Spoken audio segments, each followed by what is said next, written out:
முட்டாள் நண்பன். ஓர் அரண்மனை இருந்தது. ஆனால் அதில் ஒரு விசித்திரம் இருந்தது.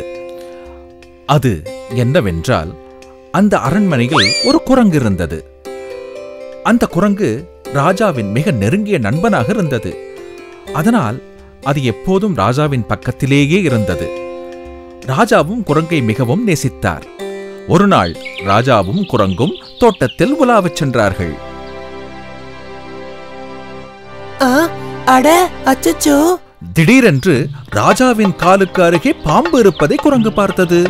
ஐயோ! குரங்கின் செய்கையால் ராஜா சந்தோஷமடைந்தார். அவர் குரங்கை தட்டி கொடுத்து அதன் கையை பிடித்து அரண்மனைக்கு கூட்டிச் சென்றார்.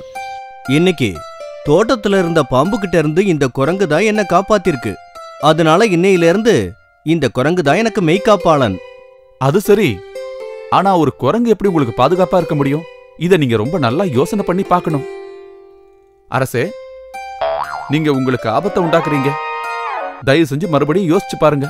அது ரொம்ப எச்சரிக்கையாவும் கவனமாவும் இருக்கு. அது என்ன ரொம்ப நல்லா பார்த்துக்கும். அப்ப ஏன் நான் அதை என்னோட மெய்காப்பாளனா நியமிக்க கூடாது? கவலைப்பட வேண்டாம், எல்லாம் சரியா நடக்கும்.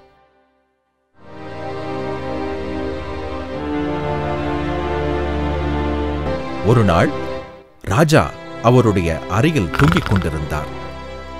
அப்போது ஜன்னல் வழியாக உள்ளே நுழைந்த ஒரு ஈ குரங்கின் காது அருகே வந்து ரீங்காரம் செய்தது. குரங்கு நண்பனே, நான் வந்து விட்டேன். எப்படி இருக்க? ராஜாவின் தலையணை மீது ஈ நடனமாடத் துவங்கியது. அதை பார்த்த குரங்கு ஈயை துரத்த முயன்றது. ஆனால் துரத்த முடியவில்லை. இந்த முறை ஈ ராஜாவின் மூக்கின் மேல் வந்து உட்கார்ந்தது. ஏய் முட்டாளே, என் ராஜா மூக்கு மேலேயே உட்காரியா? உனக்கு எவ்வளவு தைரியம், என்ன துணிச்சல்! உனக்கு நான் ஒரு பாடம் சொல்லித்தரேன் பாரு. ஓ இல்ல அரசரே, எழுந்திருங்கள். கண்ணை திறந்த ராஜா குரங்கு அவரை நோக்கி வாளை தூக்கி பிடித்திருப்பதை பார்த்தார். தயவு செஞ்சு என்ன மன்னிச்சிடுங்க ராஜாவே, என்ன மன்னிச்சிடுங்க. ஒரு சாதாரண ஈய விரட்டுறதுக்கு நீ வாளை எடுக்கிறதா? இந்நேரம் என்னோட உயிர் போயிருந்தா என்ன பண்றது? நன்றி அமைச்சரே, நீங்க மட்டும் இல்லைன்னா இந்த குரங்கு இந்நேரம் என்ன கொன்றுக்கும்.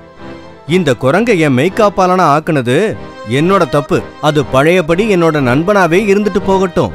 ஆனா நிச்சயமா இத மெய்காப்பாளனா வச்சுக்க முடியாது. முட்டாள் நண்பனை விட புத்திசாலியான எதிரியே மேல்.